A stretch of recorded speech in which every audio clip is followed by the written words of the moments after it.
Dipersembahkan oleh Bank BRI.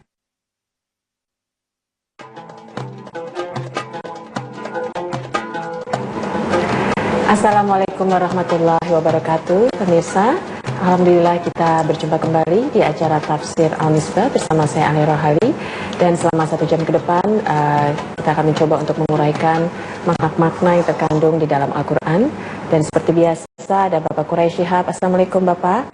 Waalaikumsalam. Dan juga bintang tamu kita pada hari ini, beliau adalah seorang penulis, Mas Ahmad Fuadi. Assalamualaikum warahmatullahi wabarakatuh. Terima kasih sudah hadir di studio bersama kami. Terima kasih sudah ngundang. Ya, dan kita akan kembali melakukan pengkajian ya Bapak mengenai Quran Surat An-Nahl. Kita akan lanjutkan di ayat yang selanjutnya, yaitu kita akan mulai dari ayat 125. Nah, yang mana kumpulan surat ini 125 sampai 128 itu kurang lebih menceritakan atau menguraikan tentang kesabaran ya, tentang kesabaran yang mungkin rasanya itu ini susah ya memiliki kesabaran ini ya, Pak Quraisy ya. Iya Pak. Tapi mungkin kurang lebih memiliki konteks yang sama dengan apa yang ditulis oleh Mas Ahmad Fuadi di salah satu novel beliau, Negeri Lima Menara ya. Manjada wajada, siapa yang bersungguh-sungguh pasti akan mendapatkan, siapa yang sabar juga pasti akan mendapatkan sesuatu hikmah yang luar biasa ya Bapak. Oke, mungkin kita bisa langsung mulai saja dengan ayat 125. Baik, auzubillahi minasyaitonirrajim. Bismillahirrahmanirrahim. Ud'u ila sabili rabbika bil hikmati wal mau'izatil hasanah wajadilhum billati hiya ahsan. Ajaklah siapapun, ajak anakmu, ajak istrimu, ajak keluargamu, ajak masyarakat, ajak semua pihak, muslim atau non-muslim, ajak mereka menuju jalan Tuhan. Sini dia katakan sabil.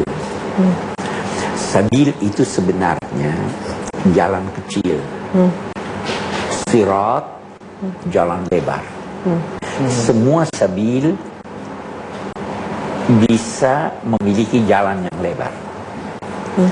Tetapi kalau Al-Quran menggunakan kata sirat, itu jalan lebar yang baik. Sudah pasti baik. Sudah pasti baik. Karena itu dalam Al-Quran kata sirat hanya tunggal, berbentuk tunggal. Kalau sabil itu jalan kecil. Jalan-jalan kecil ini kalau dia baik, sabili rabbik, jalan Tuhanmu, dia mengantar Anda ke sirat, ke jalan tol. Sebabnya kita di Al-Fatihah minta ihdinas sirat, jalan tol antar saya. Kalau Anda sudah masuk jalan tol pasti sampai. Kalau Anda sudah masuk jalan tol pasti lebar. Jadi ini sabil bisa dibilang sebelum sirat. Sebelum sirat itu ada sabil. Karena itu sabil banyak. Dan sabil itu ada yang baik, ada yang buruk. Kalau jalan Tuhan itu pasti baik. Jadi ajaklah orang belajar, itu sabilillah. Ajaklah orang pergi umrah, itu sabilillah. Ajaklah orang berzakat, itu sabil. Itu semua sabil, jalan-jalan kecil. Jalan kecil yang baik ya. Itu jalan-jalan yang baik. Semua jalan yang baik itu memiliki ciri kedamaian, subulus salam. Ajaklah orang ke jalan yang baik, apapun kebaikan itu ajak mereka, tetapi caranya bil hikmah. Hikmah itu apa? Hikmah itu terambil dari akar kata yang pada mulanya berarti kendali, setir. Kalau Anda lihat kendali pada binatang yang diletakkan di mulutnya, itu menjadi alat untuk mengarahkan binatang. Anda mau ke kiri, mau ke kanan. Kendali ini di mobil atau dimanapun, itu mengantar Anda menuju sesuatu yang baik, atau Anda gunakan untuk menghindari dari sesuatu yang buruk. Mobil, ada lubang, saya gunakan kendali. Saya mau ke kanan, saya gunakan kendali. Kita Kita ambil contoh supaya lebih jelas. Nyetir mobil itu bukan cuma pengetahuan, tapi juga pengalaman. Ya. Anda bisa tahu sesuatu tapi Anda tidak bisa amalkan. Saya tahu ini mobil, ini setirnya, ini versnelnya, ini remnya. Tapi Anda baru dinamai seorang yang memiliki hikmah kalau tahu itu dan mampu mengamalkannya. Berarti sudah menjalankannya dong ya? Setelah menjalankannya. Nah, sekarang karena itu sementara ulama merumuskan hikmah itu adalah pengetahuan yang berdasar ilmu, Agama. dan amal juga berdasar ilmu. Ilmu amaliyah dan amal ilmiah. Ya. Jadi kalau mana aja orang harus Anda tahu apa yang Anda ajarkan, jangan asbun, dan sebaiknya Anda sudah mengamalkan itu. Ud'u ila sabili rabbika bil hikmati. Nah, baru dikatakan yang kedua, wal mau'izatil hasanah. Mau'izatil hasanah itu adalah ucapan-ucapan yang baik yang menyentuh hati. Bisa jadi Anda mengucapkan sesuatu ucapan mengenai hati orang, tapi menyakitkannya. Ya. Itu bukan ucapan yang baik. Walaupun maksudnya baik mungkin. Walaupun maksudnya baik, cari kata-kata yang indah, yang menyentuh, yang memberi kesan baik kepada orang. Anda boleh marah-marah, tetapi jangan terlampau marah. Jangan memaki-maki. Itu. Nah, baru dia katakan wajadilhum billati hiya ahsan. Berdiskusilah dengan orang yang tidak sependapat dengan Anda. Bisa jadi non muslim, bisa jadi sesama muslim. Saya punya pendapat begini, Anda punya pendapat begitu. Berdiskusilah dengan mereka dengan cara, bukan dikatakan yang baik, cara yang terbaik. Jadi kalau berdebat gitu dengan cara yang terbaik. Cara yang terbaik itu antara lain adalah kita ingin mencari kebenaran siapapun yang mengucapkannya. Itu wajadilhum billati hiya ahsan huwa a'lamu biman dhalla an sabilihi. Jangan memvonis kamu sesat. Huwa a'lamu, Allah yang lebih tahu dari siapapun siapa yang sesat. Ini huwa a'lamu biman dhalla an sabilihi. Wa huwa a'lamu bil muhtadin. Allah juga yang tahu siapa yang memperoleh petunjuk. Jadi kalau Anda berdebat dengan sesama muslim, jangan mengatakan kamu kafir. Tuhan lebih tahu. Jangan berkata kamu sesat. Tuhan lebih tahu. Jangan memvonis. Sorga, neraka, hak prerogatif Allah. Itu goib ya, itu hak Allah ya. Ini ayat pertama kita. Ya, baik Pak. Kita akan lanjutkan lagi pemirsa. Nanti juga Mas Fuadi bisa langsung memberikan komentar, nggak apa-apa ya. Jangan kemana-mana, tetap bersama kami pemirsa di Tafsir Al-Misbah. Kami akan segera kembali.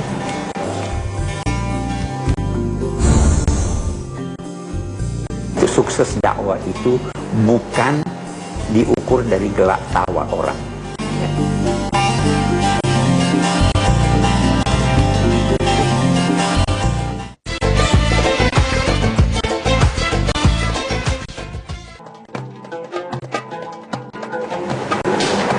Terima kasih pemirsa, Anda masih bersama kami di Tafsir Al-Misbah. Kita akan lanjutkan kembali Bapak di ayat 126.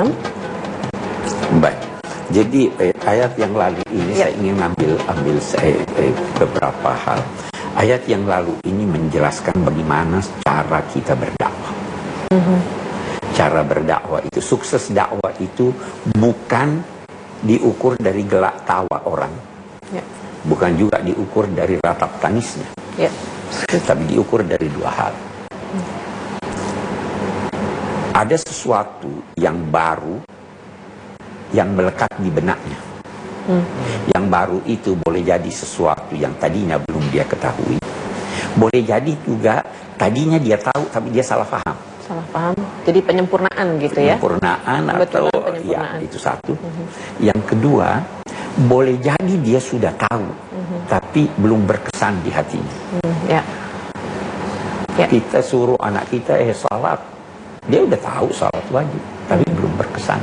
Itu sukses dakwah, salah satu dari dua ini. Kalau dua-duanya bisa dicapai, itu bagus. Kalau tidak, paling tidak salah satu dari dua. Itu ayat kita. Mari kita lanjutkan, kita lihat.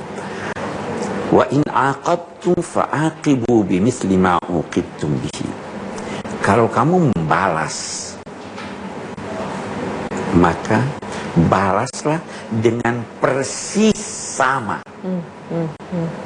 dengan perbuatan orang kepada kamu. Bukan dia katakan sama, persis sama. Berarti ini sebenarnya nampak mudah padahal sulit ya Bapak ya, Iya, ayat ini. Jadi Boleh kalau ada membalas, orang tapi maki padahal- Anda sekali, Ya. maki dia sekali juga. Kalau dia maki Anda sebagai penjahat, Anda boleh maki dia juga sebagai penjahat. Dia maki bapak Anda atau ibu Anda boleh memaki, tapi jangan lantas berkata ibu bapakmu, karena dia hanya maki bapak. Jadi persis sama. Dari mana difahami kata persis itu? Dari kata bimisli. Bukan dia katakan misli. Bimisli. Ma'uqibtum. Baru dia katakan wala in sabartum lahuwa khairun lis-sabirin. Tapi kalau kamu sabar, orang yang memaki kita, berbuat kesalahan terhadap kita, menyiksa kita, itu ada gejolak di dalam hati untuk membalas. Nah, orang yang tidak membalas dalam arti dia tahan gejolak nafsu itu namanya sabar. Ya. Tetapi mari kita lihat, seandainya saya di bus, naik bus, ada orang sengaja injak kaki saya marah ya. Saya mau membalas, tapi saya lihat dia orang gede, nih orang besar, nih orang kalau saya lawan dia bisa ini, saya tidak jadi. Apa itu sabar namanya atau tidak? Lebih ketakut kali ya. Itu kelemahan. Orang yang sabar itu yang mampu membalas tapi dia tahan gejolak nafsu. Jadi beda. Jadi setiap sabar itu adalah kekuatan. Kekuatan sehingga kita mampu menahan gejolak nafsu itu sehingga kita mencapai yang baik atau yang lebih baik. Dan saya juga pernah baca Pak Quraisy di salah satu ayat Al-Quran bahwa pahala sabar itu tanpa batas begitu ya? Iya, pahala sabar tanpa batas karena sabar tidak ada batasnya. Sabar tidak ada batasnya. Kan suka bilang tuh, sabar itu kan juga ada batasnya dong. Betul. Gitu kan? Ketika Anda sampai pada batas itu dan ingin membalas, Anda harus sabar lagi. Sabarnya bagaimana? Lihat seberapa jauh saya boleh membalas. Iya toh? Ya. Kita beri contoh ini kenapa kita katakan tidak ada batasnya. Kalau orang kuat untuk membalas, dia sudah maafkan sekali, tidak mempan 2 kali, 3 kali, dia sudah sabar. Yang keempat dia sudah tidak sabar, dia sudah mau membalas. Oke, silahkan balas, tapi harus sabar. Sama Jangan persis. masih sabar lagi. Sabarnya jangan melampaui batas. Ya, ya. Iya kan? Jadi tidak ada sabar. Itu sebabnya hidup ini mestinya tidak terlepas dari kesabaran. Ya. Orang kaya perlu sabar, orang miskin perlu sabar, orang sakit perlu sabar, orang sehat perlu sabar. Kalau orang sakit tidak sabar, dia mengeluh, bisa jadi bunuh diri. Ya. Harus sabar. Kalau orang sehat tidak sabar, bisa jadi kekuatannya, kesehatannya dia jadikan untuk menganiaya. Orang miskin perlu sabar, harus bekerja keras, harus ini. Orang kaya juga perlu sabar. Jangan uangnya dia hambur-hamburkan tanpa hasil. Jadi sabar ini tidak luput dari sesuatu untuk mencapai sukses. Ya, betul. Dan untuk sabar itu susah ya mungkin ya Mas Fuadi, sampai diberikan rewardnya itu kayaknya pahala tanpa batas gitu. Berarti kan sebagai manusia susah gitu. Jadi sabar melawan hawa itu, nafsu. Pak Kures, dia bukan pasif ya? Bukan Tapi pasif. aktif sekali. Aktif. Sabar itu tidak ada yang bisa melakukan kesabaran kecuali orang yang kuat. Ya, betul. Nah, gandengan dari sabar syukur. Ya. Saya kira, oke, kita ada hal yang menarik di sini. Dan pasti jika kamu bersabar, maka itu lebih baik bagi orang yang bersabar. Ini kan sekarang ada yang memaki Anda, ada yang melakukan ini bagi Anda bersabar. Ya. Kesabaran Anda baik buat Anda, bukan buat yang bersangkutan. Ya, ya. Sesuai dia katakan, kesabaran itu baik buat orang-orang yang bersabar. Ya. Kita perlu sabar bahkan dalam mendidik. Nah itu tuh kadang-kadang tuh Bapak. Jangan seorang ibu berkata, udah saya sudah peringatkan dia 1000 kali, dia belum mempan. Tidak, Anda rugi kalau Anda tidak bersabar. Itu surat Wal Asri kan?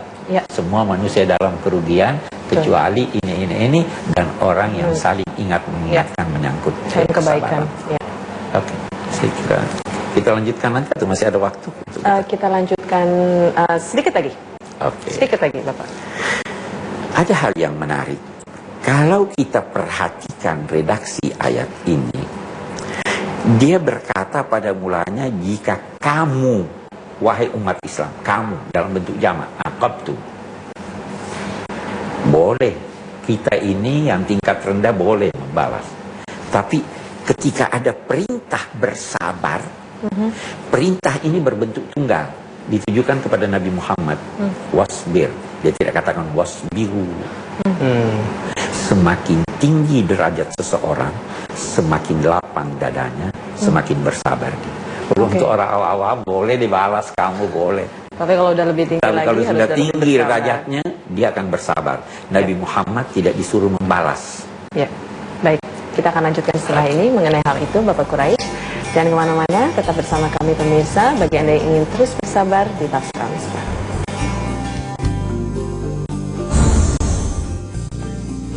Biasanya Allah menyesuaikan tingkat kesalahan dengan pembalasannya.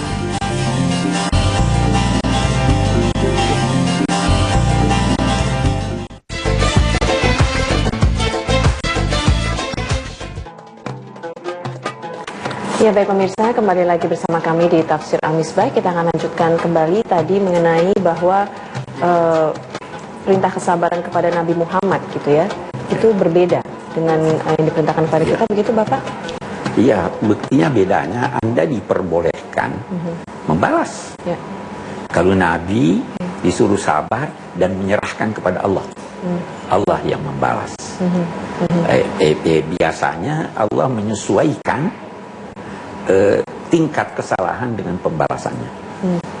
Kalau kita manusia, kemungkinan kita terdorong oleh nafsu sehingga melanggar. Nah, itu sebabnya di sini dikatakan wasbir wa ma sabruka illa billah. Itu ada prinsip dasar dalam ajaran agama. Kalau Anda ingin melakukan sesuatu atau ingin meninggalkan sesuatu, tinggalkanlah itu karena Allah. Saya beri contoh. Ya. Ada seorang perokok, dia ingin berhenti merokok. Alasannya demi kesehatan. Kan?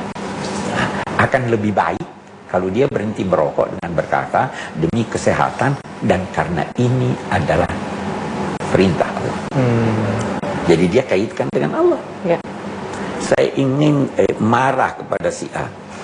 Saya katakan saya tidak marah karena Allah tidak menyetujui, marah bukan pada tempatnya. Jadi segala sesuatu itu karena Allah. Gitu. Ya, semua kita lakukan. Supaya tidak salah paham, sabar itu tidak harus dipertentangkan dengan marah. Tentangkan dengan marah. Bisa saja Anda marah, asal pada tempatnya. Itu sebabnya Allah memuji orang-orang yang menahan amarahnya, bukan yang tidak marah. Ya, ya. Tahan amarah untuk mengukur ini perbuatan wajar menimbulkan amarah atau tidak. Ya. Kalau dikatakan wajar menimbulkan menimbulkan amarah, tahan lagi dulu. Apa memang terhadap ini yang saya marahi atau ada orang lain yang mestinya membuat itu? Kalau sudah mengetahui bahwa ini yang wajar saya marahi, sabar lagi. Kayaknya nggak jadi marah tuh kayaknya. Nanti akhirnya tidak jadi marah. Sabar lagi, bagaimana itu sabarnya? Berpikir lagi, ini saya sudah harus marahi, berapa tingkat kemarahan saya? Apa saya tampar dia atau tidak? Pertimbangkan lagi, apa sudah di sini tempatnya atau tidak? Baru pertimbangkan yang terakhir, saya lebih untung marah atau tidak marah. Ya. Itu semuanya. Jadi kalau sudah dikatakan enggak, ini memang tempatnya marah, harus marah, ini dia orangnya, baru Anda marah, tapi sabar lagi, jangan melampaui batas kemarahan Anda. Ya. Jadi sabar ini tidak ada habisnya. Oke. Baik. Lanjutkan sedikit, Pak. Kita tinggal sedikit, baru di sini Nabi diperintahkan, kamu tidak usah bersedih atas mereka kalau mereka tidak mau menerima ajaranmu. Tidak usah juga sedih kalau Tuhan menurunkan siksa terhadap mereka. Jangan bersempit dada terhadap apa yang mereka lakukan, tipu daya mereka. Ketahuilah bahwa Allah bersama orang-orang yang bertakwa dan orang-orang yang melakukan ihsan. Ihsan itu apa? Berbuat baik kepada orang yang berbuat kesalahan terhadap Allah. Subhanallah. Berbuat baik, itu Allah suka. Itu Allah bersama mereka. Kebersamaan Allah itu ada dua macam. Kebersamaan dengan mengetahui, dan yang kedua kebersamaan dengan melindungi dan menolong serta melimpahkan rahmat.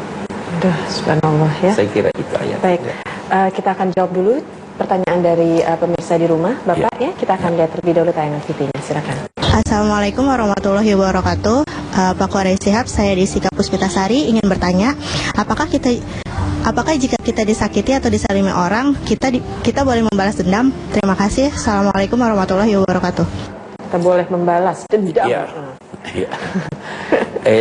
Membalas boleh, asal setimpal, tetapi lebih baik kalau memaafkan. Anda kalau membalas menciptakan musuh. Kalau Anda memaafkan, Anda menciptakan teman. Ya kan? Iya. Kalau Anda membalas, Anda terima hak Anda. Kalau Anda memaafkan, Anda menerima hak dan anugerah Allah Subhanahu wa taala. Jadi jangan berkata kalau tidak membalas, saya nuntut di akhirat. Tidak usah nuntut, Tuhan kasih Anda. Ya, baik Pak. Kita akan coba jawab untuk pertanyaan yang selanjutnya. Bapak dan juga pemirsa di rumah, kita saksikan bersama-sama tayangannya. Assalamualaikum warahmatullahi wabarakatuh. Nama saya April. Pak Quraish, saya ingin bertanya, bagaimana cara mengukur kesabaran kita jika sedang didera perselisihan dengan sahabat atau saudara? Terima kasih ya. Assalamualaikum warahmatullahi wabarakatuh. Ya. Bagaimana cara mengukur kesabaran kita pada saat sedang berselisih dengan saudara atau teman begitu? Sampai sesabar apa gitu kali ya, kita harus bertahan. Gimana cara gitu. sampai semaksimal mungkin, ya. Sampai pada suatu tingkat di mana Anda memaafkan dia. Ya. Apalagi kalau sama saudara ya Bapak Quraish ya. Jadi Anda dinilai telah mencapai puncak kesabaran kalau Anda memaafkan dia, bahkan berbuat baik kepadanya. Ya. Itu sudah sampai puncaknya. Kalau Anda baru sampai kepada memaafkan, itu belum sampai puncak. Atau Anda baru berkata, Yaudah, saya maafkan tapi saya tidak lupakan. Itu belum mencapai puncak. Puncaknya, saya maafkan dan saya membuka lembaran baru. Saya lupakan semuanya itu. Itu terukur. Tapi Anda kalau berkata, udahlah kamu jalan situ, saya jalan sini, tidak usah ganggu saya tidak usah ganggu kamu. Itu belum mencapai suatu hal yang baik. Walaupun itu sudah lebih baik daripada membalas. Ya. Kadang-kadang itu Pak Quraish, kita kan merasa dia perlu belajar dari kesalahannya. Nah, itu yang membuat kemudian orang tidak memaafkan sepenuh hati. Ya. Itu boleh. Tetapi dia bisa memberikan pelajaran yang lebih baik dengan cara yang lebih baik. Dia bisa memberikan pelajaran, coba lihat kamu itu dulu bersalah, tapi orang yang bersalah itu terhadap orang lain, kesalahannya bisa dilakukan juga oleh orang lain itu. Anda salah, kesalahan yang Anda lakukan bisa saya lakukan lebih buruk dari itu. Ya. Tapi oke deh, saya maafkan Anda, mari kita melupakan itu semuanya untuk kita jadikan pelajaran. Itu satu pelajaran yang lebih berharga daripada membalas dia. Karena kadang-kadang juga kalau kita memaafkan terus, maksudnya memang kita harus bersabar ya, kita harus memberikan maaf. Tapi kadang-kadang suka ada yang bilang bahwa nanti apa istilahnya kita jadi diinjak-injak gitu, karena kita selalu sabar dan memaafkan dia gitu. Kadang-kadang mesti ada posisi di mana kita tegas atau hal-hal seperti itulah gitu Pak. Oke, tegaslah, tetapi jangan hilangkan kesabaran Anda sehingga ketegasan Anda melampaui batas. Dibenarkan agama itu kan tadi ayatnya. Kalau kamu dianiaya, boleh membalas dengan sama persis. Tapi jangan melampaui batas. Ya, oke baik. Kita akan lanjutkan lagi. Mas Fuadi juga kalau nanti mungkin sudah menulis panjang lebar ya pertanyaannya, bisa langsung ditanyakan nanti di segmen berikutnya. Dan jangan kemana-mana pemirsa, dan tetap bersama kami di Tafsir Al-Misbah.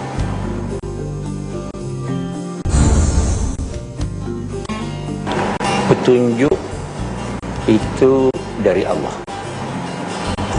tapi Allah memberikannya kepada orang yang mau mendapat petunjuk.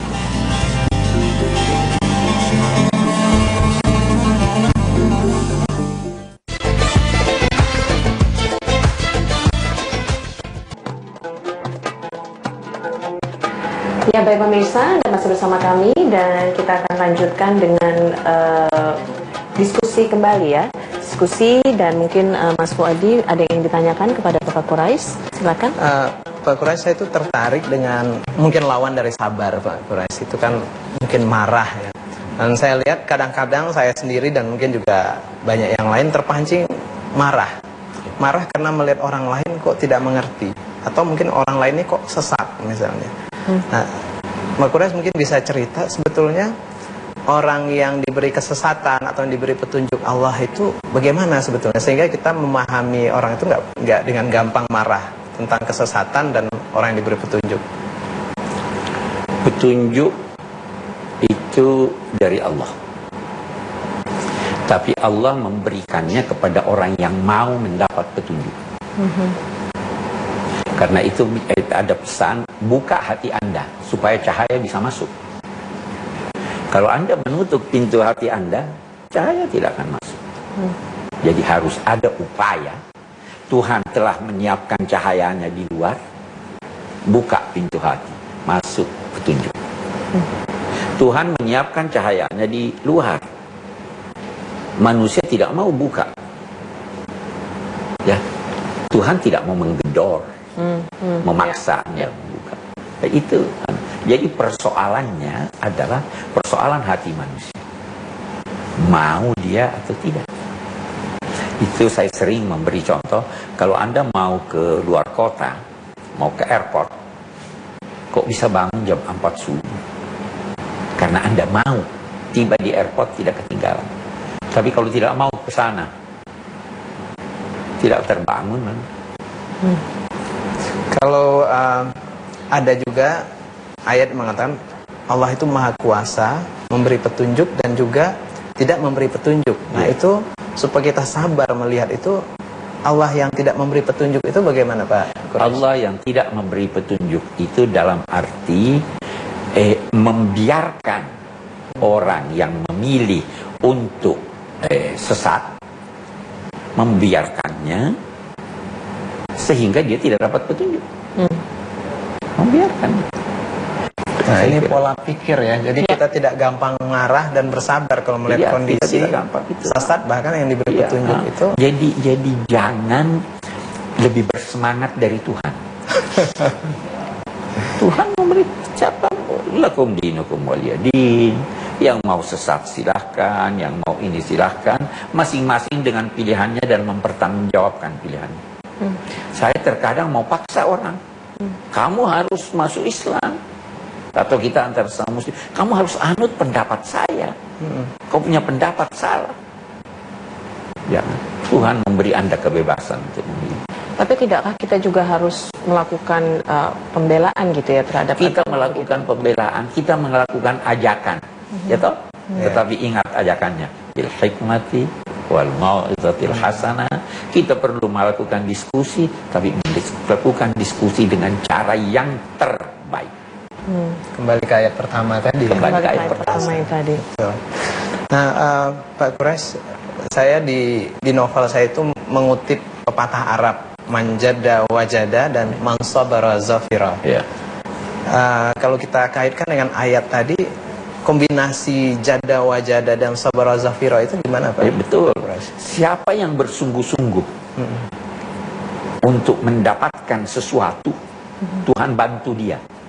Ya. Jadi Anda perlu bersungguh-sungguh, Anda dapatkan. Itu ketetapan Tuhan. Nah, kemudian siapa yang bersabar, dia pasti untung. Karena dengan kesabaran, Anda memperoleh apa yang Anda inginkan. Jadi itu betul, sama lah bunyi ayat ini tadi. Karena itu kita diperintahkan sabarlah. Karena itu diperintahkan jangan cepat marah. Karena itu diperintahkan jangan cepat membalas dendam. Walaupun boleh. Saya akan ambil satu contoh yang mungkin ekstrim, yang sekarang diperselisihkan orang. Orang yang membunuh setelah melalui proses pengadilan. Ya.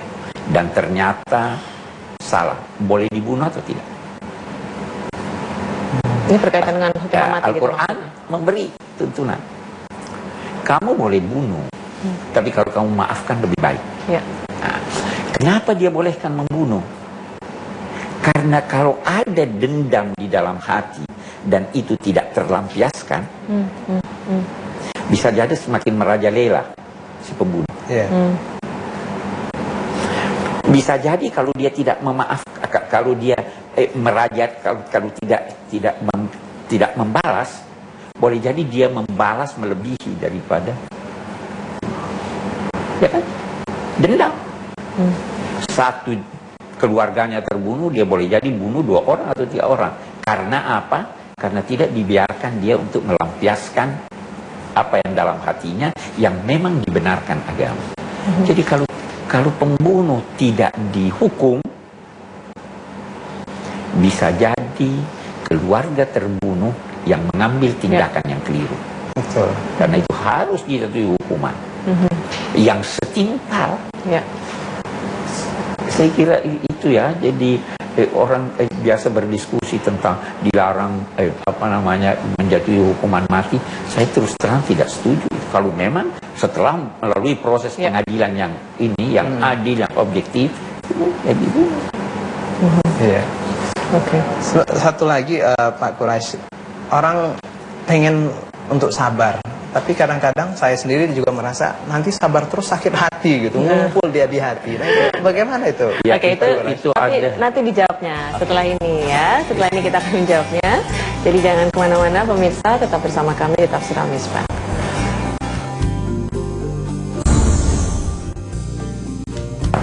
Semakin sabar Anda, semakin banyak yang Anda peroleh.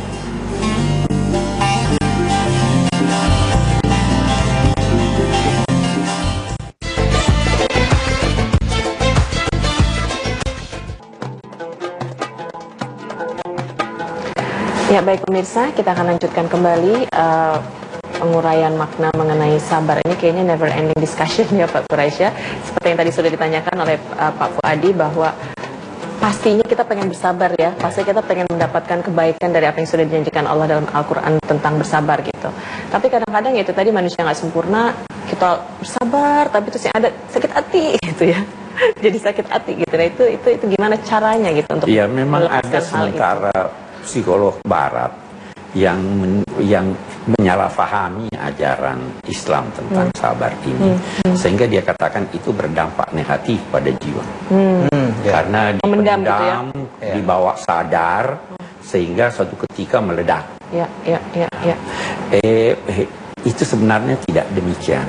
Dia meledak kalau Anda merasa Anda teraniaya. Kalau Anda merasa bahwa melalui kesabaran ini Anda tidak memperoleh keuntungan. Ya. Agama berkata begini tadi, wa masabruka illa billah ini. Agama mengajarkan bahwa semakin sabar Anda, semakin banyak yang Anda peroleh. Jadi hati Anda legowo, sabar. Anda boleh mengungkapkan apa yang Anda rasakan secara baik-baik. Sudah tidak ada dalam hati. Anda tanamkan di dalam jiwa Anda bahwa saya bersabar ini demi karena Allah, dan karena itu saya memperoleh banyak dari Tuhan. Kalau begini masih terbebani jiwa Anda. Tidak terbebani lagi. Karena jiwa Anda sudah dipenuhi oleh optimisme bahwa semakin sabar saya, semakin banyak yang saya peroleh. Tidak seperti orang yang tidak mengaitkannya dengan Tuhan. Kalau sabar ini saya mau membalas, tidak bisa saya begini. Akhirnya masuk di bawah sadar sesuatu yang tidak sejalan dengan keinginannya. Stres itu. Dia stres. Bisa meledak. Tapi ini kita masukkan di dalam bawah sadar kita bahwa apa yang saya lakukan ini adalah jauh lebih baik daripada kalau saya ledakkan. Ya kan? Jadi legowo ini. Tidak terjadi kompleks. Ya.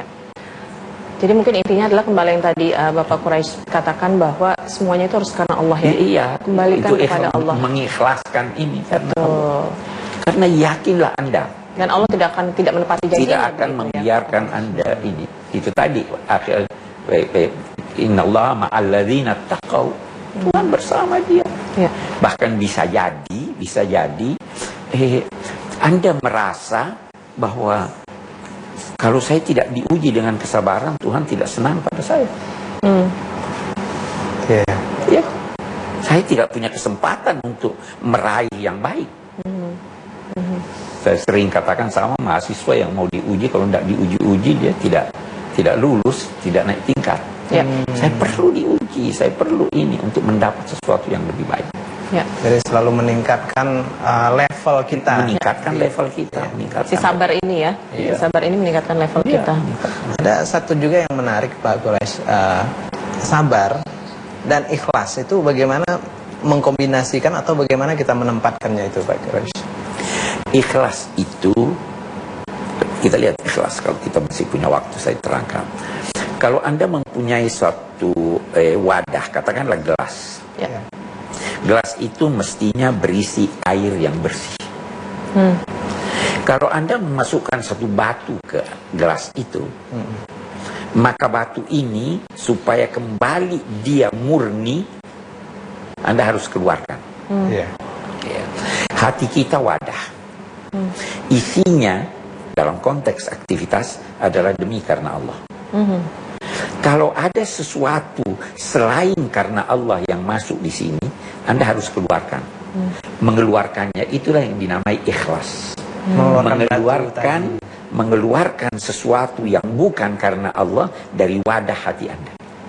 Sehingga isi gelas itu, isi hati itu hanya Allah. Saya lakukan ini demi karena Allah, atau yang sesuai dengan perintah Allah. Boleh jadi ada demi karena manusia, tapi direstui oleh Allah, boleh. Saya pernah beri contoh, Anda memberi kado perkawinan, Anda tulis nama Anda. Itu ikhlas atau tidak? Ikhlas. Saya lakukan ini demi karena Allah, dan saya tulis nama saya demi karena Allah, supaya tidak terjadi kesalahpahaman antara saya dengan pengundang, supaya terjalin hubungan yang harmonis secara khusus antara saya dengan pengundang, sesuai dengan kehendak Allah. Itu ikhlas. Silaturahim ya, bentuk silaturahim juga. Jadi itu arti ikhlas. Nah, ini perlu kesabaran. Kesabaran perlu ikhlas. Dalam arti dilakukan demi karena Allah atau sesuai dengan tuntunan Allah. Oke, baik. Mungkin kita akan simpulkan sedikit ya, Pak Quraisy, dari apa yang sudah disampaikan tadi. Mari kita lihat dari Al-Lubab 125 sampai 128, sedikit saja dengan singkat. Yang pertama, berdakwah hendaknya dilakukan dengan cara-cara yang terbaik dan disesuaikan dengan sasaran yang dihadapi. Ilmuwan dengan argumentasi ilmiah, orang kebanyakan dengan sentuhan halus, dan yang tidak sependapat dengan kita dengan diskusi, dengan cara bukan saja yang baik tetapi yang lebih baik. Yang kedua, membalas kejahatan atau kesalahan tidak boleh melampaui batas kejahatan yang dilakukan, tetapi harus seimbang. Namun memberi maaf buat yang bersalah dalam urusan pribadi lebih baik di sisi Allah dari banyak dan lebih banyak ganjarannya urusan pribadi. Kalau sudah berkaitan dengan urusan masyarakat, itu ke pengadilan dong. Ya, ya. Ya kan? Iya. Tidak bisa saya maafkan. Oh, ini dia korupsi, maafkan saja. Ya, ya. Tapi kalau dia mencuri uang Anda sebelum sampai ke pemerintahan, ke pengadilan, Anda boleh maafkan. Yang ketiga, Allah selalu bersama sekaligus mendukung siapa yang bersabar dan berbuat baik. Terakhir, kesabaran adalah kekuatan, karena itu orang-orang yang lemah jiwanya tidak akan mampu untuk bersabar. Oke. Baik, terima kasih Bapak Quraisy dan juga Mas Fuadi. Dan insya Allah kita sudah mendapatkan banyak sekali pencerahan mengenai bagaimana kita harus bersabar. Dan semoga juga pemirsa di rumah bisa lebih mendalami lagi dan mendapatkan hikmah dari apa yang sudah disampaikan pada hari ini. Dan semoga kita termasuk dalam golongan hamba Allah yang bersabar, yang akan meraih segala kebaikan dan juga pahala tanpa batas yang telah dijanjikan oleh Allah Subhanahu wa taala bagi hamba-hambanya yang bersabar. Kita akan kembali lagi esok hari insyaallah di Tafsir Al-Misbah. Assalamualaikum warahmatullahi wabarakatuh.